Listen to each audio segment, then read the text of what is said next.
I didn't want to have to address this topic, but Osawatomie, you've got a problem, and it's time we dealt with it.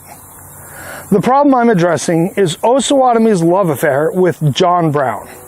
Look, I get it. He's in history books. He even defended Osawatomie in, one event in the past, and he was known for being an abolitionist, so it's all good, right?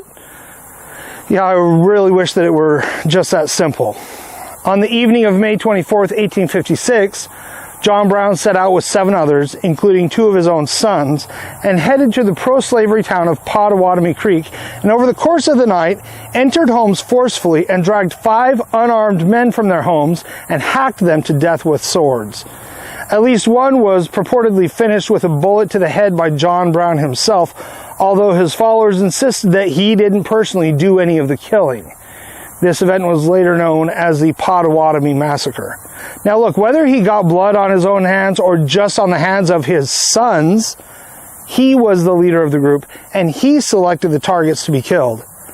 I don't expect this to win me any friends in Osawatomie, but John Brown was a murderer. Even if he supported the abolition of slavery, something that's objectively good, murder and bloodshed is the wrong way to accomplish it now, and it was the wrong way to accomplish it then, and murderers don't deserve to be celebrated. Ever since starting my run as a write-in candidate for mayor, I've heard a lot about the supposed virtues of having grown up here or having come from a family that's lived here for hundreds of years or more, maybe even back to the days of John Brown. Well, you know what? I don't have that history with Osawatomie or even with Kansas. But I do have family history that goes back to a region near here in the former town of Far West, Missouri.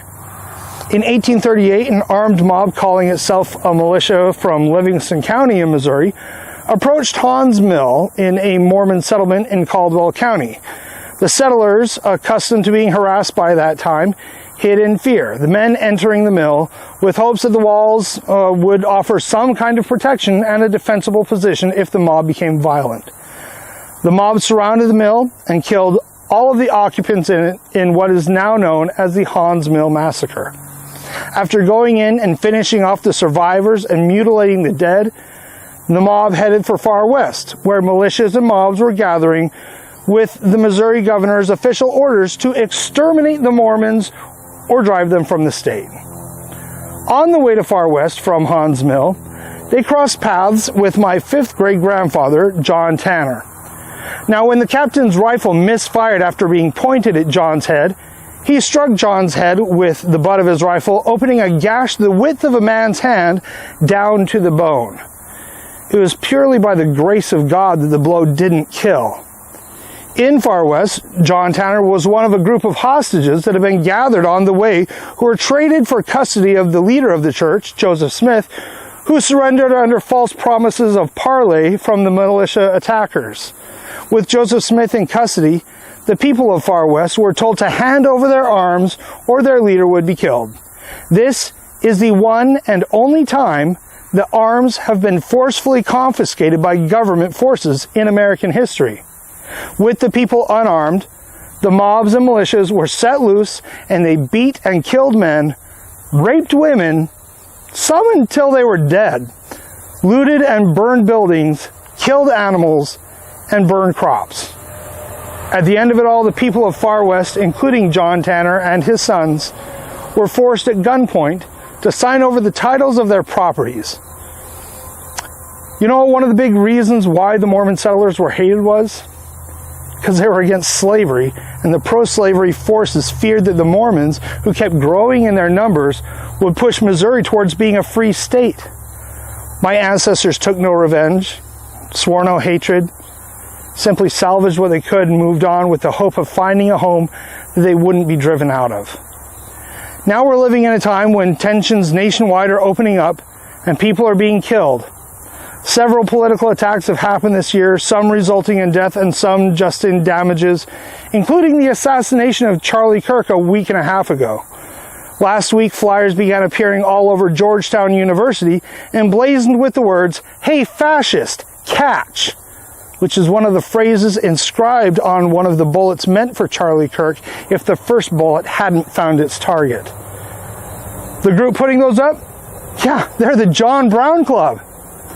Now, just yesterday, a church for the Church of Jesus Christ of Latter-day Saints in Michigan was attacked, and at least 4 people so far were killed in the gunfire and the structure fire as the church building was burned to the ground.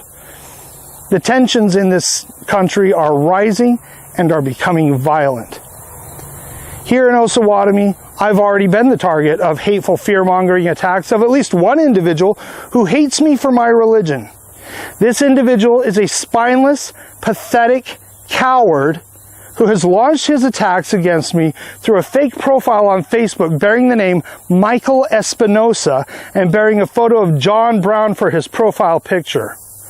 I can't prove in court what this individual's true identity is without the help of Facebook, but based on the things that have been said against me in his multiple comments, the nature of his comments, and the way that his arguments have been phrased, I have reason to believe that he's somebody who is part of our city government and who has some kind of a personal reason to hate me and say such vile things against me. Now, I don't have any personal relationships with anyone in our city government, so I'll let you mull that one over. I told you I used to be an intelligence analyst, right? Well, I've analyzed. Whoever this is, he does not deserve to be anywhere in Osawatomie's government, and even if you want to choose somebody other than me, you need to clean house this November. I don't idolize, follow, or venerate people who participated in massacres, and it's way past time that Osawatomie figured this one out. It really isn't difficult. I do look up to and try to follow the example of my 5th great-grandfather, John Tanner, who was one of the most unique and singular examples in American history of generosity and lifting everyone around him throughout his life. A man who never sought to do harm to anyone, even when egregiously wronged, and who was a true Christian in every sense of the word, before joining the Church of Jesus Christ of Latter-day Saints and after. If that's not a good enough heritage for you all, then keep your corrupt, hateful, self-serving politicians. Look, write me in for mayor or don't. It's your choice. But what comes from it will be your choice too. I've got 2 more videos to make, and then I'm done. Thanks for watching. Vote however you want.